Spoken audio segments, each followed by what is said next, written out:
같이 묵도하심으로 예배 시작하도록 하겠습니다. 다 같이 묵도하시겠습니다.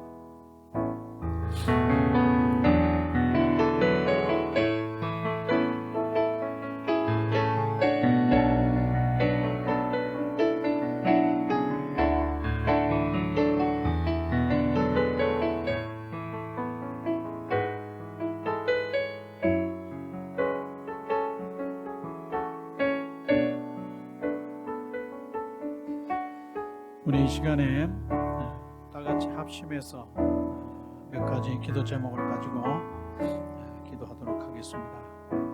제일 먼저 같이 기도하실 제목은, 하나님, 이 시간 우리가 예배할 때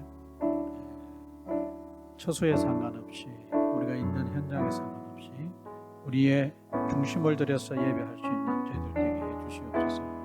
하나님이 기뻐 받으시는 예배가 될 수 있도록 도와주시옵소서. 이 제목 가지고 먼저 한번 같이 기도하겠습니다. 다 같이 기도합니다. 하나님 아버지, 이 시간 같이 기도합니다. 이제 우리가 교회 문화에서 우리 각 가정에서, 아니면 우리 처소에서 하나님 앞에 무릎을 꿇고 이 시간 하나님 우리의 온 중심을 하나님 앞에 들여서 예배할 수 있는 저희들 되게 해주시기 바랍니다. 하나님이 기뻐 받으시는 예배가 하나님이 홀로 영광을 받아주시기 원합니다. 저희들의 마음이 거칠어지지 않도록 주의 성령께서 친히 저희들을 통제하시고 다스려 주시기를 원합니다. 예수님의 두 번째 합심해서 기도하신 자는, 하나님이 간섭하셔서 속히 코비드-19 사태가 잘 종식되어져서 모든 삶이 회복되고 전산적으로 돌아와서 하나님이 기뻐하시는 그 삶이 도와주시옵소서. 같이 위해서 회복을 위해서 기도하겠습니다. 하나님 아버지, 이 시간 합심해서도 잠시 기도하는 제목은, 이제 이 코비드-19 사태가 하나님이 계획하시고 하나님이 역사하시고 저희를 위해 은혜를 주시고 복장을 하시고 저희들을 긍휼히 여기시고 하셔서 이제 이 모든 사태가 주의 뜻 가운데서 종식되게 하시고 내 주님 안에서 새로운 삶으로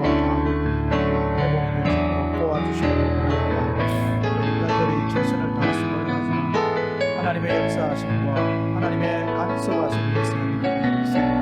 우리 하나님께서 역사해 주시기를 소원합니다. 속히 하나님께 임하시고 하나님의 회복으로 인도하여 주시옵소서. 예수님의 기도합니다. 아멘. 이 시간 세 번째 기도하실 제목은, 우리 식구들 가운데 건강이 좋지 않은 분들 위해서 기도하겠습니다. 하나님, 저들에게 힘을 더하여 주시고 저들을 격려하여 주시고 하나님께서 친히 손을 얹고 안수하여 주셔서 건강을 회복할 수 있도록 도와주시기 원합니다. 위에서 같이 기도합니다. 하나님 아버지, 이 시간 특별히 기도합니다. 식구들 가운데 몸이 연약한 식구들을 위해서 특별히 기도합니다. 하나님께서 모든 식구들 위해 함께하여 주시기를 원합니다. 하나님이 그들 심령 속에 격려하여 주시고 하나님께서 날마다 새 힘을 더하여 주시기를 원합니다. 하나님의 그 치료하시는 손으로 신이 수하여 주셔서 하나님의 은혜로 깊이 건강을 회복하여 하나님 앞에 영광 돌리는 삶을 살아가시고 주님이 도와주시고 주님이 역사하여 주시옵소서. 하나님이 통행하심을 늘 믿음으로 하며 어려운 가운데서도 하나님의 은혜로 승리하는 귀한 시간을 될 수 있도록 주여 축복하시고 위로하시고 회복시켜 주시옵소서. 예수님의 이름으로 기도합니다. 마지막으로 기도할 제목은, 오늘 말씀을 함께 나눌 때 성령님께서 조명하여 주셔서 귀한 말씀을 깊이 깨닫게 하시고 우리가 또 그 말씀을 붙잡고 살아갈 수 있도록 도와주시옵소서. 기도하겠습니다. 하나님 아버지, 이 시간 함께 기도하는 제목은, 오늘 함께 말씀을 나눌 때 성령님께서 우리 심령 속에 친히 주장하시고 역사하여 주시기를 소원합니다. 성령께서 역사하시고 조명하여 주시고 하나님의 귀한 말씀을 깊이 깨닫게 해주시고 하나님 주신 그 귀한 말씀 우리 마음 가운데 새기고 그 말씀을 붙잡고 믿음으로 순종하며 살아가는 저희들이 되시고 우리 주님 도와주시고 역사하여 주시기를 소원합니다. 예수님의 이름으로 기도합니다. 아멘.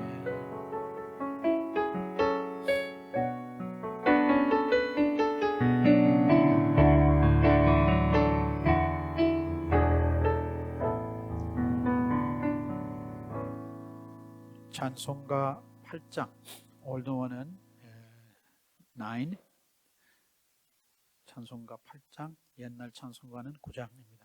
거룩 전능하신 주님.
우리 하나님 말씀 빌레몬서 4절부터 7절까지 보시도록 하겠습니다. Book of Philemon, verses 4 through 7.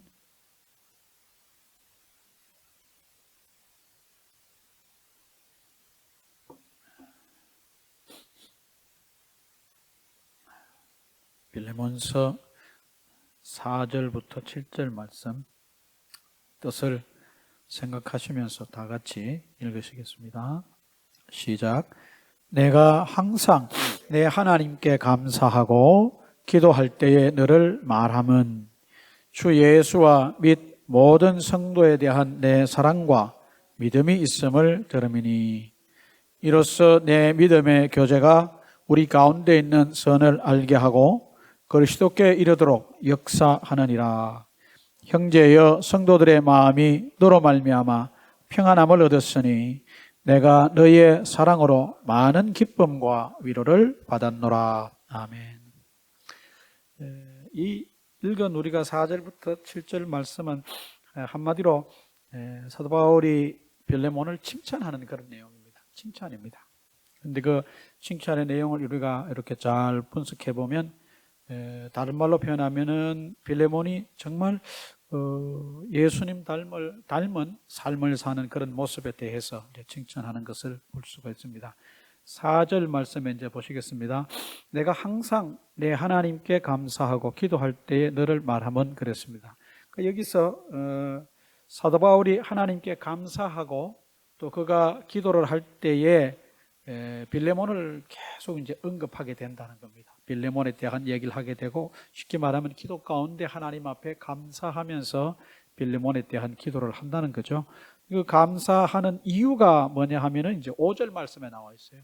그 5절 말씀이 주 예수와 및 모든 성도에 대한 내 사랑과 믿음이 있음을 들음이니 그랬습니다. 우리가 한글 문장으로 이렇게 봤을 때는 그 구조가 어떻게 보면 단순해 보이지만은 문법적인 측면에서 사도 바울이 의도해서 말하려고 하는 내용을 이렇게 오해하기 쉽습니다만은, 이걸 두고 뭐 학자들 간에 이견이 있긴 합니다. 주 예수와 및 모든 성도에 대한 사랑과 믿음, 이렇게 되어 있지 않습니까? 그런 어떤 책에 보니까 그 신학자는 주 예수님에 대한 믿음과 성도들에 대한 사랑이라고 이렇게 문법적으로 따지면은 이게 구조가 수학처가 그렇게 되는 것이다, 그렇게 이제 밝게 설명을 해놨는데, 제가 볼 때도 그것이 이제 타당하다라고 이제 받아들여지고, 또 어떤 학자들은 사랑과 믿음과 사랑이라고 하는 것은 같이 가는 것이다.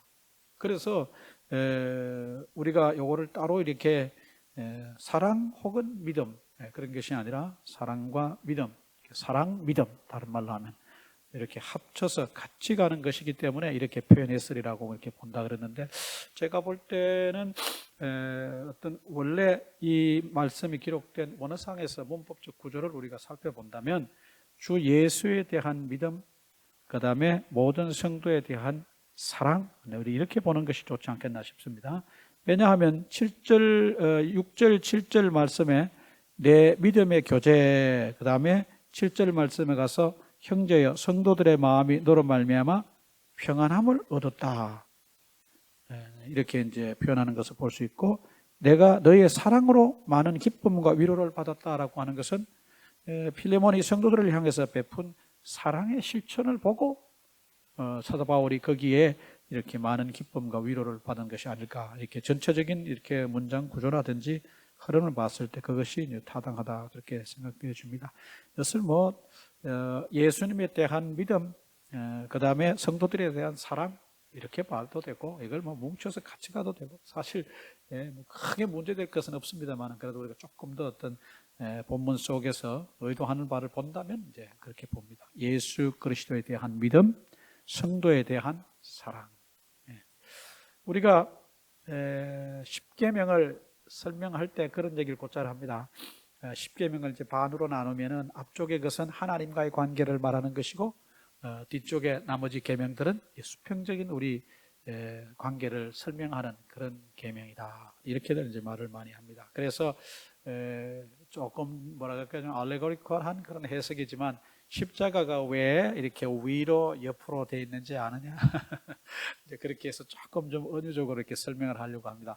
그 다름이 아니라 하나님과 나와의 수직적인 관계가 바로 세워지고, 그 다음에 바로 이렇게 따라와야 되는 관계가 뭐냐? 이렇게 수평적인 관계다. 그래서 십자가가 그렇게 된 거다, 이렇게도 이제 은혜롭게 설교하는 분들이 그렇게 설교하기도 합니다만은, 가히 나쁘진 않다, 저 개인적으로 생각합니다. 그러나 십계명을 볼 때도 이제 그런 요소들을 볼 수가 있습니다. 하나님과의 관계, 그 다음에 이스라엘 공동체 구성원 사이의 관계, 이 두 가지 관계가 바로 돼야 된다고 하나님께서 이 이스라엘 백성들에게 레위기를 주신 겁니다. 그 레위기를 읽고 또 읽게 되면 그 안에서 발견하게 되는 것은 하나님과의 관계, 그 다음에 이웃과의 관계, 이것이 나타난다. 예수님께서 이것을 위로 하나님을 사랑하고, 옆으로 누구를 사랑하고, 내 이웃을 너 자신처럼 사랑하라고 하는 그 두 계명, 구약적 율법을 예수님이 풀어 요약해서 설명한 그 예수님의 법, The Law of Christ, 그 예수님의 법 속에는 그것이 명확하게 드러나는데, 오늘 본문 속에 이 빌레몬이 보여주는 어떤 그의 삶의 모습이 마치 그렇습니다. 이걸 이렇게 전체적인 맥락에서 볼 때 주 예수에 대한 믿음은 뭡니까? 예수님과 빌레몬 사이에 어떤 믿음을 통한 어떤 그런 수직적 관계라고 볼 수 있습니다. 그가 예수님과의 관계만 바른 것이 아니라 예수님에 대한 믿음을 가졌던 것만이 아니라 그가 이웃을 사랑하는 뭐도 가졌다? 신앙적 자세도 동시에 가지고 있었다. 이웃을 사랑하는 모든 성도들을 향한 그의 사랑을 사도 바울이 듣고 칭찬했던 것으로 봤을 때 그가 믿음을 가지고 수평적 관계 속에 그의 믿음을 사랑으로 실천했던 그런 삶의 모습을 오늘 말씀을 통해서 잘 볼 수가 있습니다. 사실 어떻게 보면은 그냥 간단하게 요약하면 이게 다라고도 볼 수 있어요. 그러나 조금 더 우리가 이제 이런 내용을 근거로 해서 한 발짝 조금 더 이제 깊이 들어가면 우리가 좀 이렇게도 생각을 해볼 수가 있습니다. 그러면 왜 사도 바울은 이 4절부터 7절 말씀에 자기가 하는 기도, 그 다음에 그 기도 가운데 그 소위 말하는 간구, 빌레몬을 위한 간구에 대한 얘기에서 이렇게 모든 어떤 단어들을 보면은 부정적인 단어가 하나도 없어요. 다 칭찬이고 다 긍정적인 그런 내용을 여기서 담고 있는 것을 볼 수 있습니다. 그 여러분 한번 잘 보십시오. 감사, 기도, 그 다음에 너를 말하면이라고 하는 것은 어떤 영어 성경에는 이것을 mention이라고도 번역을 했습니다만은 사실은 원어적 의미를 더 가깝게 찾은 영어로 번역을 한다면 remember예요. 기억하다예요. 기억하다. 이 기억하다라는 단어는 어떤 신학자가 좀 설명을 하기를 이것은 구약적 배경에서 온 단어로 사도 바울이 염두에 두고 썼을 것이다 이렇게 봅니다. 구약 성경에 기억하다란 말은 히브리어로 자카르예요. 이 자카르라고 하는 단어는 예언자들이 하나님 앞에 이스라엘을 괴롭히는 이방 민족들의 악행을 하나님 앞에 호소할 때 이렇게 했습니다. 하나님 저들의 악행을 기억하여 주십시오 이렇게 했거든요. 기억해달라.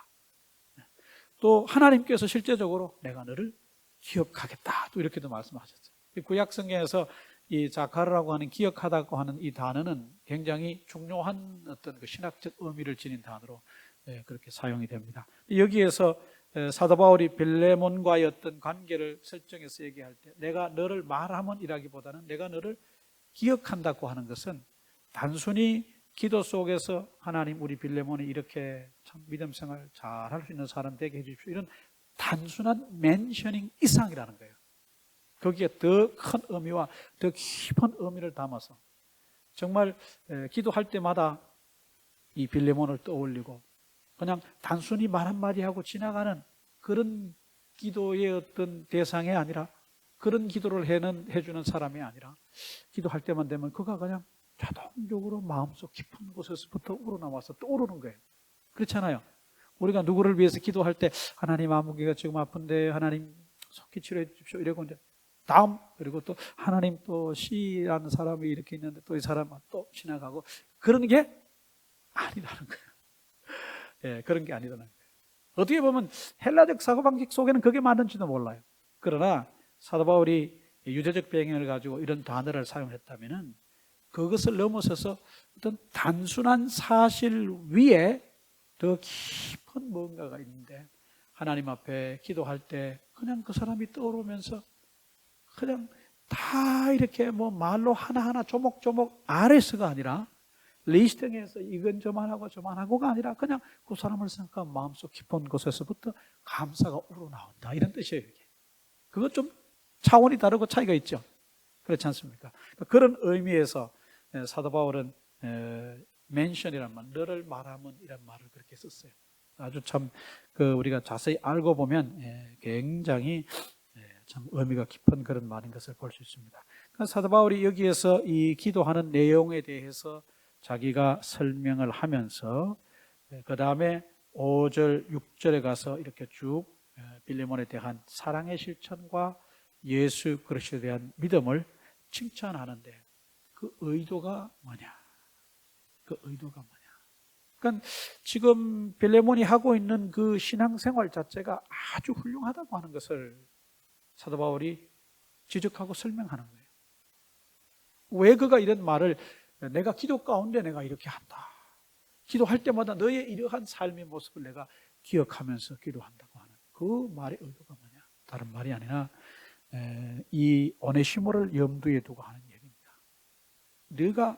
내가 듣기로 내가 직접 눈으로 확인한 바는 아니나 사람들을 통해서 듣기로는 네가 예수 그리스도에 대한 믿음을 가지고 있고 성도들을 향한 그런 사랑을 실천한다고 하는데, 정말 이제야말로 너의 그런 믿음과 너의 그런 사랑을 실천할 수 있는 아주 중대한 그런 기회가 왔다, 그 얘기입니다. 이게.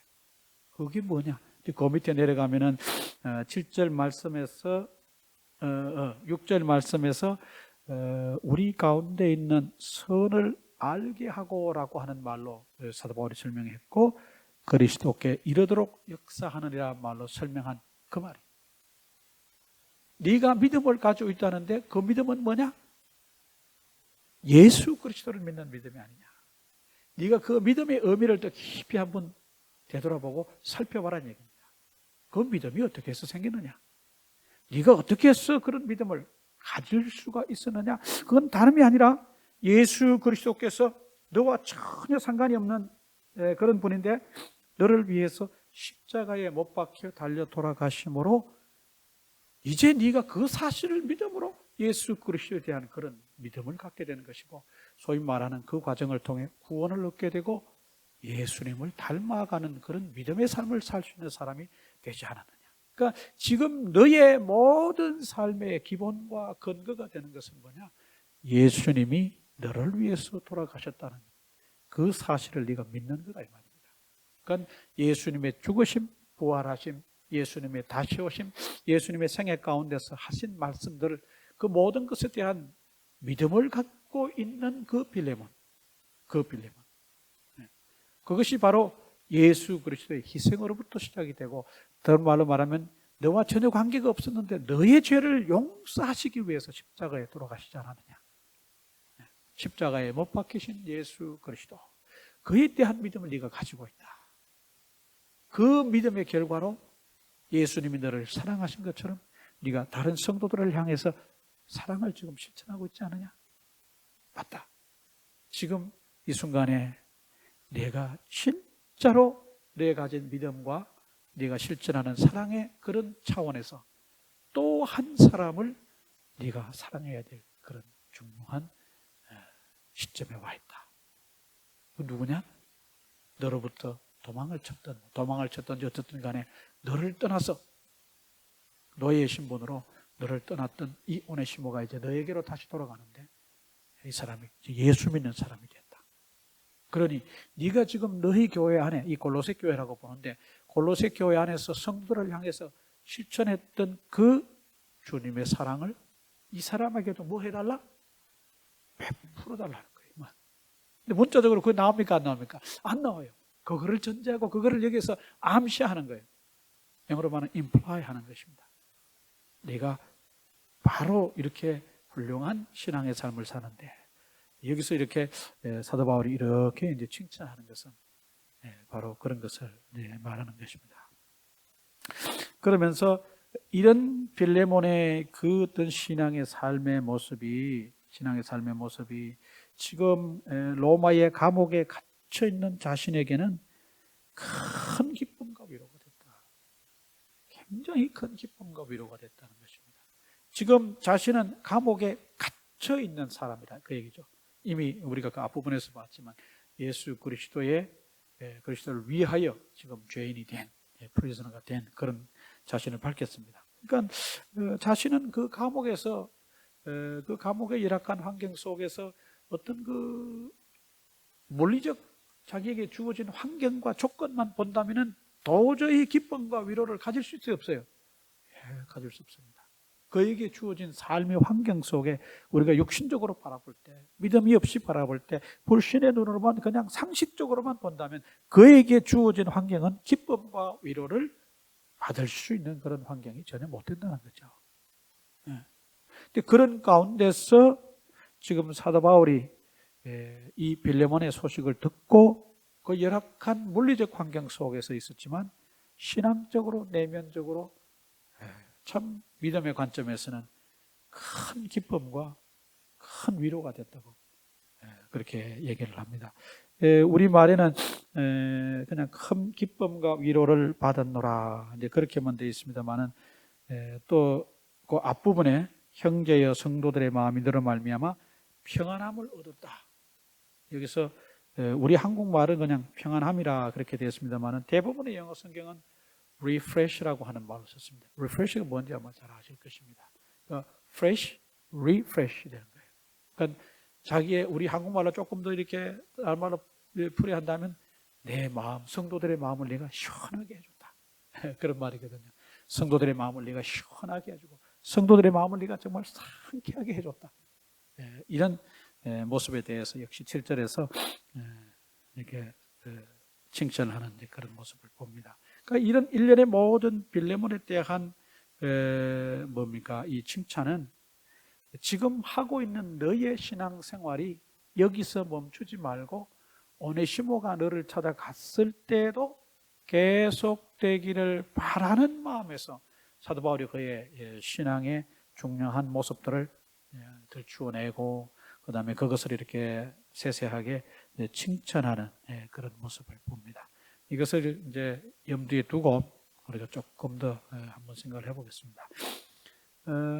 옛날에 어느 집회에서인가요? 아니면 어느 목사님이 그런 말씀을 하셨던 걸 기억합니다. 우리 성도들과 성도들 관계에서 또 성도들과 목회자의 관계 속에서 이런 사람이 되면 좋겠다. 이제 그러면서 그분이 말했어요.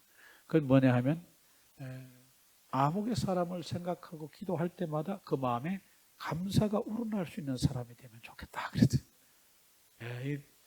우리가 왜 누군가를 기도할 때 그냥 의무적으로 어떤 사람을 위해서 내가 기도해야 된다고 하는 그런 기도도 있어요. 그렇잖아요.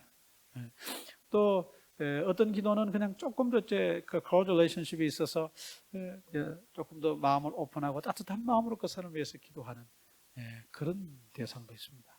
또 어떤 사람은 좀 뭐라 그럴까요? 그냥 신앙생활이 이렇게 성장하지도 않고 그냥 뭐 우리가 그냥 단적으로 말하면 신앙생활을 잘 못해서 그냥 좀 속상한 마음으로 누군가를 위해서 기도할 때도 있어요, 없어요? 그럴 때도 있어요. 저는 그런 경험이 있습니다. 또 어떤 경우는 뭐예요? 오늘 본문의 빌레몬을 사도 바울이 기도할 때 기억할 때처럼 그때 사도 바울이 가졌던 그런 마음처럼 또 이런 또 기도의 대상도 있습니다. 우리가 누군가를 위해서 기도할 때 정말 그분만 생각하면은 그 사람만 생각하면 마음속에 정말 뜨거운 기도가 올라오는 감사의 기도가 올라오는 그런 사람도 있다는 거예요.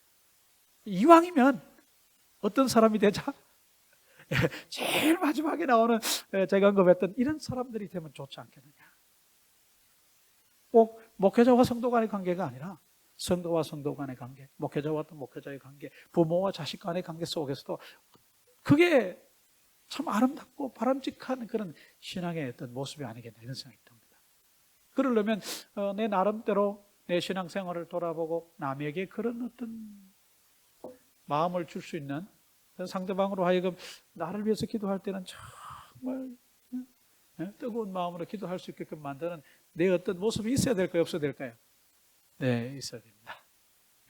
그러다 보면은 내가 신앙생활을 막 할 수도 없고 그러다 보면은 내가 내 삶을 성찰하고 참 하나님이 기뻐하시는 삶을 살려고 노력을 해야 되거든요. 그렇잖아요. 우리가 신문지상에도 그런 걸 봅니다. 뭐 누구를 위해서 뭐 도웁시다 막 그럴 때 미국 사람들 그 펀드레이징 하는 그 사이트 있지 않습니까? 여기 보면은 어떤 사람들이 정말 안타까운 사연이 이렇게 소개됐을 때 그 사람이 어려운 일을 당했을 때 정말 그 사람을 위해서 펀드레이징 할 때는 내가 펀드레이징 하는 게 기쁜 일입니까? 아니면 의무감입니까? 기쁜 일이 될 수 있거든요.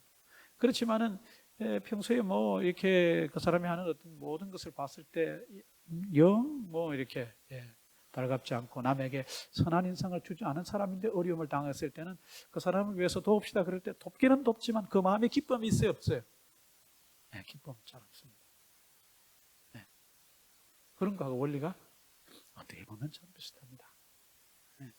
우리는 인간이기 때문에 어떤 그런 요소들에 의해서 사실 많은 영향을 받습니다. 성경에서는 그러면 안 된다고 하지만 그러나 우리 현실의 삶 속에서는 우리 어떤 그런 인간적 요소들이 상대방의 어떤 그런 영향들을 미치게 되고 상대방의 마음을 울리는 그런 요소들이 없잖아? 참 많이 있어요. 참 많이 있어요. 그래서 우리가 신앙생활 하면서 우리 이런 내용들을 보면서 사도 바울이 빌레몬을 기도할 때마다 정말 뜨거운 기도가 올라오고, 기도할 때마다 정말 하나님 앞에 그의 어떤 모든 삶의 모습을 보면서 감사가 자꾸 나온다는 것은 바로 그런 걸 뜻하는 겁니다. 한번 여러분 이런 부분에 대해서 좀 생각해 보시기 바랍니다. 네. 저도 이 말씀을 이렇게 보면서 이 참 옛날에 들었던 얘기인데 이 말씀을 이렇게 보면서 또 다시 그 옛날 얘기를 생각을 해보니까 이게 굉장히 가슴 뭉클한 그런 도전이더라고요. 한번 여러분 잘 한번 이 부분에 대해서 생각해 보시길 바랍니다. 또 하나 아까도 먼저 잠깐 말씀을 드렸습니다만은 우리가 예수 그리스도에 대한 믿음을 가지고 살면 성도를 향한 수평적 관계 속에서 사랑의 실천은 필연적인 것입니다. 우리가 비록 사랑을 잘 실천하지 못하고 이런 면에 굉장히 부족했으나 지금도 부족하나 우리가 신앙생활을 하면서 늘 염두에 둬야 될 부분은 그냥 이 부분이에요. 내가 실천 못한다고 해서 이건 아니야 라고 할 수는 없는 문제예요. 내가 외면할 수는 없습니다. 늘 이것이 우리 신앙생활의 과제고, 우리가 부족하지만 우리가 계속해서 도전해서 실천해야 될 중요한 그런 모습입니다. 우리 한국교회가 오랫동안 아주 급성장을 이렇게 해왔습니다. 그러나 급성장을 해온 그만큼이나 사회적으로 또 지탄도 많았고, 사회적으로 어떤 그 공감을 형성할 수 있는 그런 종교 대상자들은 아니었습니다, 사실은. 왜 그랬을까? 우리는 그 성장하는 과정 속에서 늘 우리는 이렇게 위에 어떤 수직적 관계만 굉장히 초점을 맞췄어요. 하나님과의 나와의 관계, 예수님과의 나와의 관계, 계속 그 부분에 대해서 기도도 많이 하고, 우리 미국 같은 데서는 잘 찾아볼 수도 없는 소위 말하는 기도원이라고 하는 것이 한국에는 수도 없이 많습니다. 굉장히 많습니다. 옛날엔 그냥 기도원 가면 흐름했지만은 제가 한국에 있을 때만 해도 기도원 가면 빌딩도 잘 지어놓고 천안에 있는 어떤 기도원 가면요, 깊은 산 속에 있는데 아주 큰 빌딩들도 돼 있고 현대식 시설 돼 있고 아주 잘 돼 있어요. 그런 기도원 문화를 가지고 있는 이 나라나 우리 한국밖에 없지 않을까 싶어요. 물론 리트리트 캠프 같은 것도 미국 사람들도 하긴 하지만 개념이 달라요. 그렇잖아요. 우리는 어떤 문제가 있으면 그냥 소위 말해서 옛날에는 짐 싸들고 거기 가서 단판을 짓는다 그랬죠. 누구하고 단판 짓냐 하면 하나님하고 자기하고 단판 짓는다. 그 단판 짓는 어떤 그 의미가 뭡니까? 수직적인 겁니까? 수평적인 겁니까? 수직적인 거예요. 늘 우리가 그렇게 신앙생활을 해왔습니다. 그러니까 우리가 성경을 자세히 살펴보면 이 수직적 관계가 굉장히 중요하지만 하나님께서 십계명을 통해서도 대근간을 우리에게 제시하신 것처럼 이 하나님과의 수직적 관계와 더불어 반드시 수평적 관계가 동반되어야 한다고 하는 건 명확한 사실이에요. 하나님께서 우리에게 예를 들어서 그 출애굽기에서 나온 십계명만 주시고 레위기를 안 주셨다면은 어떻게 보면 우리가 그것만 해도 돼요. 수직적인 것만 해도 돼요. 죽으라고 그것만 해도 돼요. 그러나 하나님은 10계명을 주셔서 5계명까지 주신 게 아니고 6, 7, 8, 9, 10계명을 주시고 뒤로 넘어가면서 그것을 실천하게 하시고, 그 다음에 레위기 속에서 구원받은 하나님의 자녀들이, 쉽게 말하면 하나님의 선택받은 초선 피플이 어떻게 그 공동체 안에서 서로와 서로에 대한 관계를 형성하고 살아가야 되냐 하는 문제를 레위기에서 정말 어떻게 보면 지리지리할 정도로 상세하게 말씀하셨어요. 그건 왜 그러냐? 그 수직적 관계와 더불어 하나님 앞에 선민으로 살아가는 이스라엘 백성들은 수평적 관계가 역시 중요하다는 걸 말합니다. 예수님께서 아까도 말씀을 드렸습니다마는 구약의 율법은 이 두 가지로 요약이 된다. 하나님을 사랑하고, 위로 수직적으로 하나님을 사랑하고 수평적으로 내 이웃을 내 몸과 같이 사랑하는 이 안에 다 들었다. 그 어떤 예수님이 우리에게 주신 그 예수님의 법을 봐도 이것은 우리가 무시할 수 없는 그런 요소입니다. 이런 면에서 이 빌레몬이 굉장히 모범적이었다. 우리가 그러면 빌레몬이라고 하는 사람은 골로새 교회의 목회자가 아니었을까 하는 그런 설이 있다고 그랬죠. 그렇지만 이 본문을 자세히 읽어보면 동역자나 coworker라고 하는 말을 썼지만은 그가 구체적으로 골로새 교회의 목회자다라고 하는 말은 하지 않았어요. 문자적으로는 나오지 않습니다. 그래서 우리가 뭐 목회자일 거다라고도 우리는 뭐 추정은 할 수 있어요. 그가 목회자이든지 아니면 그가 목회자이기 이전에 하나님 앞에 한 사람의 성도라고 우리가 봤을 때 그가 믿음을 가지고 있었고 그 믿음의 결과로 성도들에 대한 사랑을 실천했던 사람이라고 하는 것은 부인할 수 없는 사실입니다.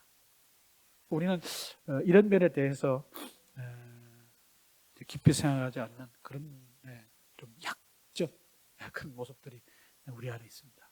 우리가 믿음은 좋은데 뭐는 없고 사랑이 없는 그런 경우가 많습니다.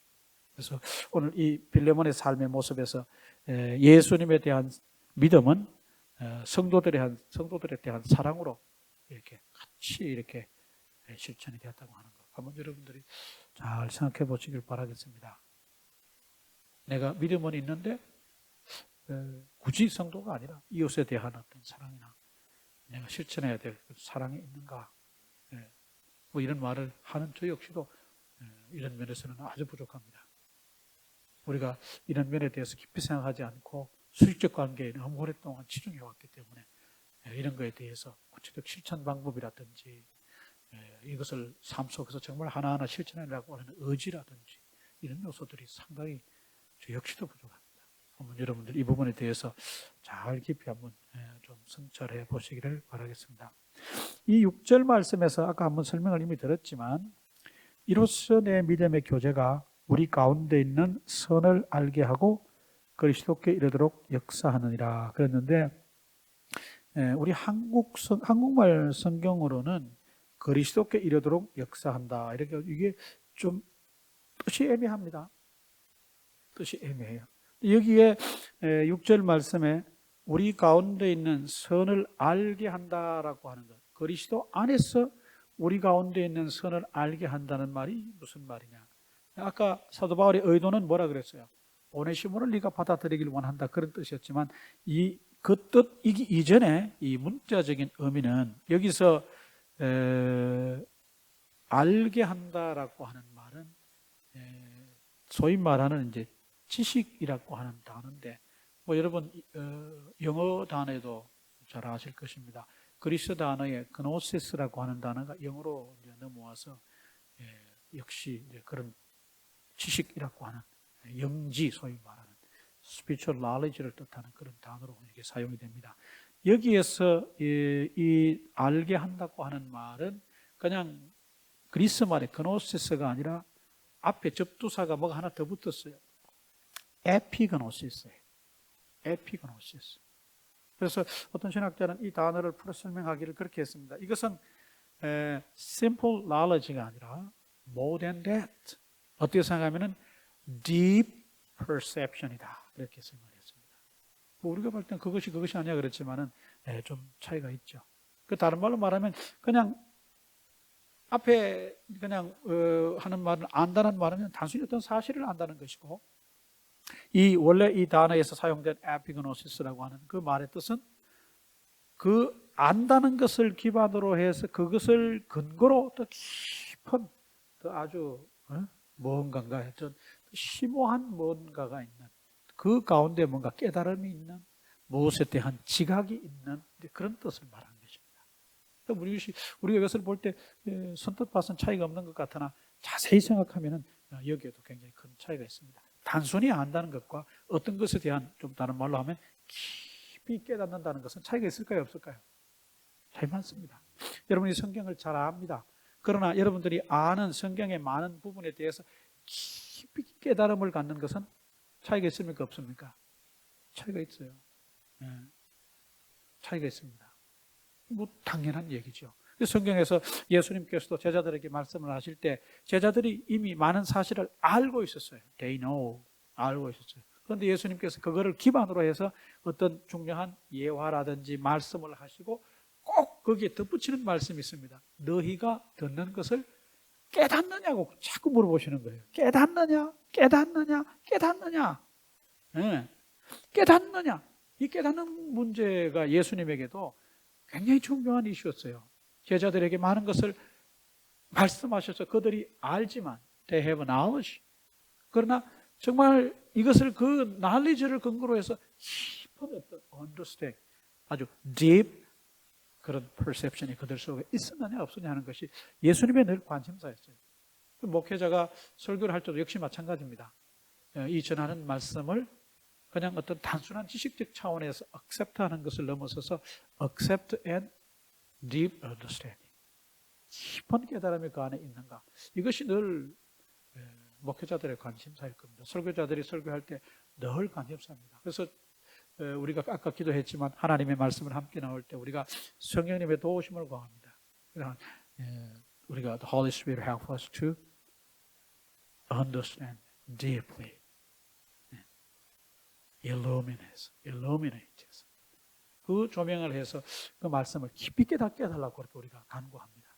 시편 기도도 그렇게 했습니다. 주여 내 눈을 열어서 주의 법에 기이함을 보게 해달라 그렇게 했습니다. 그러니까 하나님의 말씀을 읽지만 깨달음이 없이 읽는 말씀들은 그냥 하나의 어떤 팩트입니다. knowledge입니다. 그 knowledge, 지식을 기반으로 한 발짝 더 들어가서 그 말씀을 묵상한다든지 어떤 다른 절차를 거칠 때 성령께서 도우시는 과정을 통해서 우리 안에 뭐가 있었냐면 deep understanding이 있어요. 깊이 깨닫는 겁니다. 내가 이것을 수십 년 들어온 얘기인데 어느 순간에 어떤 사실에 대해서 깊이 깨닫게 되는 그런 경우가 있어요, 없어요? 있습니다. 이 사도 바울이 하는 얘기는 지금 그걸 말하는 거예요. 예수 그리스도 안에서 우리가 할 수 있는, 믿음의 차원에서 할 수 있는 선한 일에 대한 깊은 깨달음이 있기를 바란다. 그 얘기예요.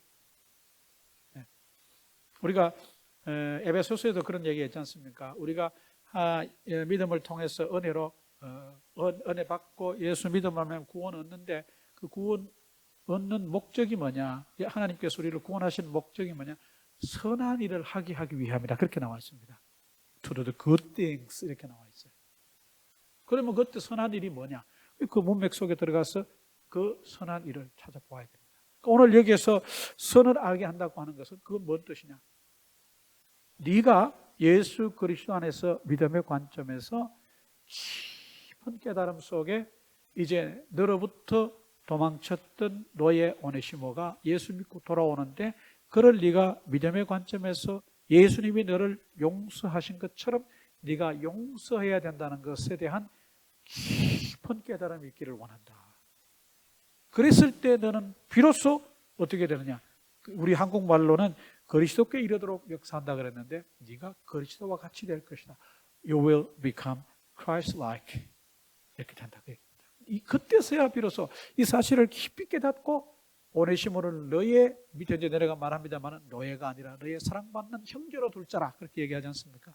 네가 그것을 넘어서서 인간적 감정을 넘어서고 네가 노예의 주인이라는 그런 어떤 사적인 어떤 것도 넘어서고 이 노예에 대한 소유를 통해서 네가 어떤 benefits, profits 이런 어떤 것들을 손실보고 손해보고 그 모든 것들을 다 내려놓고 정말 순수한 믿음의 관점에서 주님이 너를 용서하신 것처럼 네가 오네시모를 용서함으로 말미암아 네가 정말 그때서야 비로소 믿음 안에서 행할 수 있는 선이라는 것이 뭔지를 네가 깊이 알게 될 것이고 네가 그걸 깨닫고 실천할 때 비로소 너는 그리스도를 더 닮아가는 사람이 될 거라. 그 얘기. 되게 깊은 얘기죠. 우리가 어떤 부분을 알지만 그 부분에 대한 깊은 깨달음이 없을 때 우리는 그것을 삶에서 실천할 수가 없어요. 신앙적인 차원을 떠나서도 우리가 인생을 살아가는 데 있어서도 어떠한 사실에 대해서 깊이 깨닫지 못하면 인생의 전환점이 잘 오질 않습니다. 소위 말하는 자수성가한 많은 사람들의 얘기를 들어보면 그 사람들이 자수성가하게 된 어떤 계기가 있어요. 그런 삶에. 그가 선한 일을 통해서 인생의 어떤 전환점을 맞이했든지 아니면 어떤 인생의 큰 어려움을 겪으면서 중요한 순간에 깊이 무엇을 깨닫고 나서 그것을 실천함으로 인생이 달라졌던지 간에 대부분의 경우에 보면요. 그런 어떤 터닝 포인트에 대한 어떤 요소들이 다 있어요. 계기가 있어요. 깨달음이 있습니다. 소위 말하는. 우리가 이 깨달음 그러면 뭐 불교에서 말하는 도를 통하는 그런 걸 말하는 것만은 아닙니다. 어떤 사실에 대한 깊은 이해 그리고 그 깊은 이해가 내 삶의 모든 것들의 동기가 되어서 나를 그런 삶을 살게 만드는 그 뭐라 할까요? 그야말로 동기. 어떤 그 아주 내면적 동기. innermost motivation, motive. 뭐 이런 것이 우리 삶 속에 있을 때 그걸 이제 실천하고 살게 되는데, 사도 바울은 여기서 이 빌레몬에게 그걸 얘기하는 겁니다. 사람이 자기의 노예가 도망쳐서 자기에게 손해를 끼쳐서 다시 돌아올 때 우리가 정말 그 사람을 받아들이기 매우 어려울 겁니다. 어떤 이런 부분에 대한 예수님이 너를 용서하시고 너를 위해 십자가에 돌아가셨다는 사실에 대한 깊은 깨달음이 없으면, 그 용서를 받은 사실에 대한 깊은 이해가 없으면 도망친 노예를 용서할 수 있을까요? 없다는 거예요. 사도 바울 얘기는 논리적으로도 이성적으로도 어렵다는 얘기예요. 네가 그걸 넘어서야 된다는 거예요. 그거 넘어서는 게 뭐냐? 깊은 이해다. 아주 깊은 깨달음이다. 그 얘기입니다. Deep perception이다. 한번 여러분 신앙생활을 한번 살펴보시길 바랍니다. 어떤 유명한 목사님이 그런 얘기를 하셨어요. 우리가 주일날만 교회 나와도 1년에 52번의 설교를 듣는데, 설교가 아무리 하찮고 변변찮아도 그 중에 한 번만이라도 제대로 듣고 깊이 깨달으면 그 신앙 삶이, 신앙의 어떤 모습이 변화될 수 있다, 그런 얘기를 했습니다. 그 변화되지 않는다는 건 뭘 반증하는 거냐? 52번의 설교를 듣고 한 번도 나는 제대로 말씀에 대한 깨달음이 없었다는 걸 말하는 것이다, 얘기해요. 한번 여러분 생각을 해보시길 바랍니다. 우리가 단순히 무엇을 아는 것과 어떤 사실에 대해서 깊이 깨닫는 것은 많은 차이가 있습니다. 사도 바울은 오늘 본문을 통해서 깊은 깨달음이, 예수 그리스도 안에서 네가 행할 선에 대한 깊은 깨달음이 있기를 원하는데, 그것은 뭐냐? 네가 차마 인간적으로 용서할 수 없는 그를 용서하는 것이다. 그럴 때 비로소 너는 예수 그리스도를 닮아가는 사람이 될 거다. 이게 깊은 깨달음이라는 거예요. 한번 여러분 이 부분에 대해서도 좀 깊이 생각을 해보시기 바랍니다.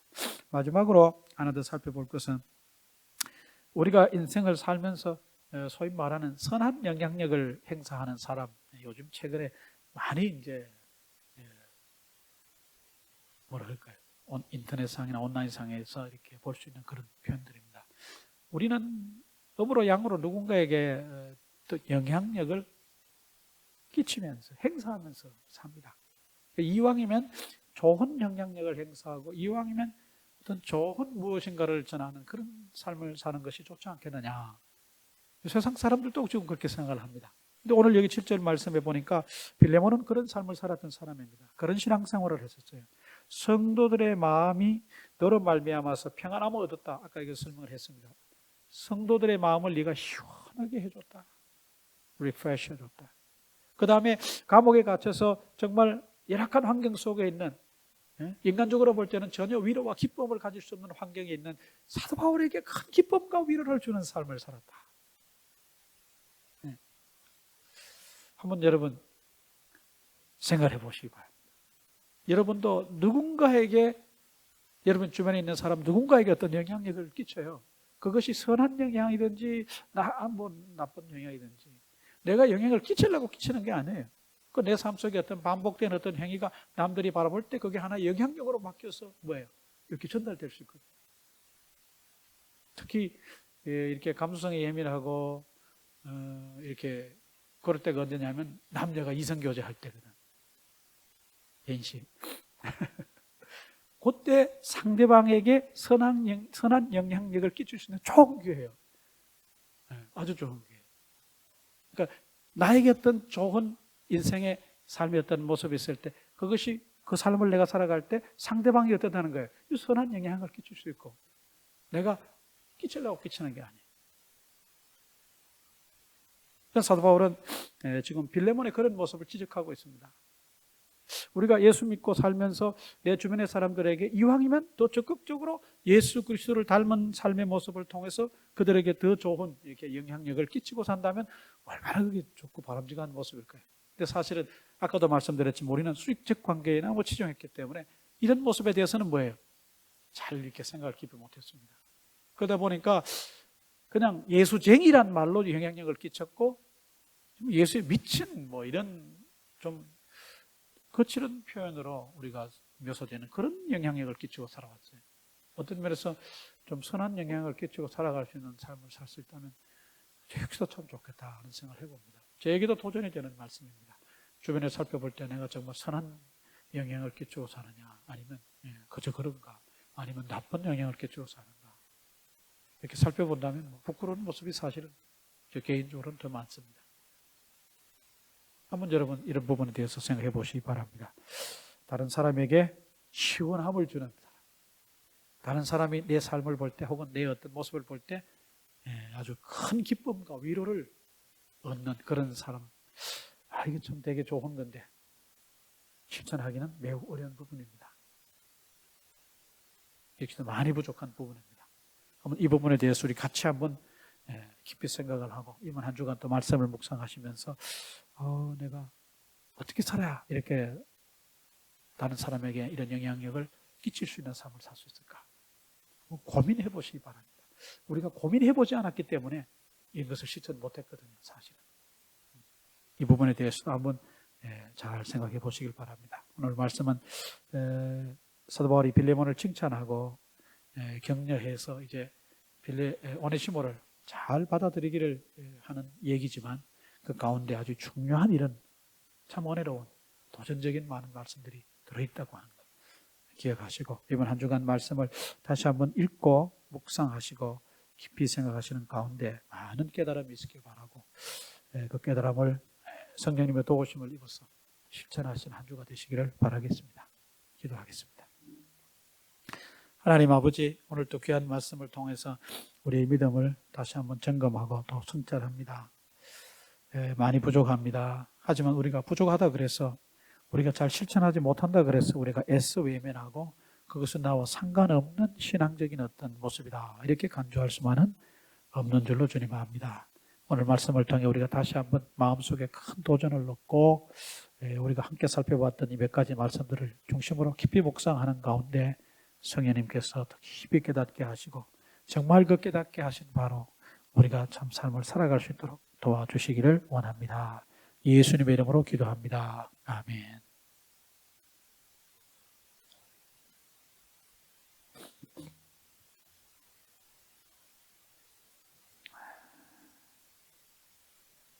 우리 찬송가 452장입니다. 내 모든 소원 기도의 제목. 올드원은 505.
원수의 멸시 참으시사 우리를 위해 고난을 받은 구주를 담대 하소서. 예수님과 함께 내가 원하네. 날 구원하신 예수님을 내 마음속에 지금부터 주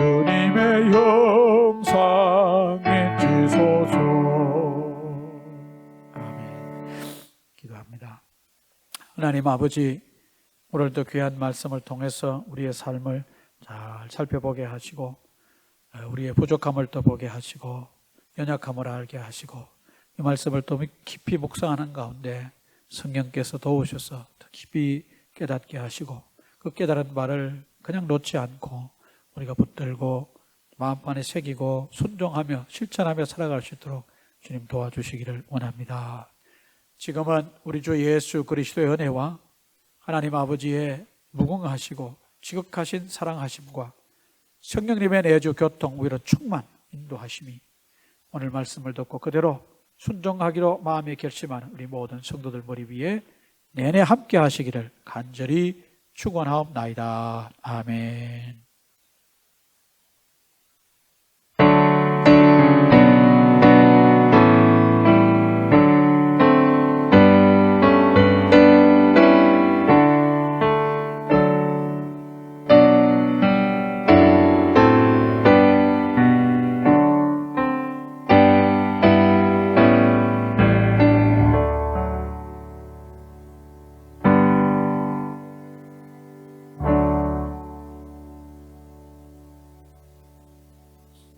아까 말씀드린 대로 다오는 주일날은 시간이 변경됩니다.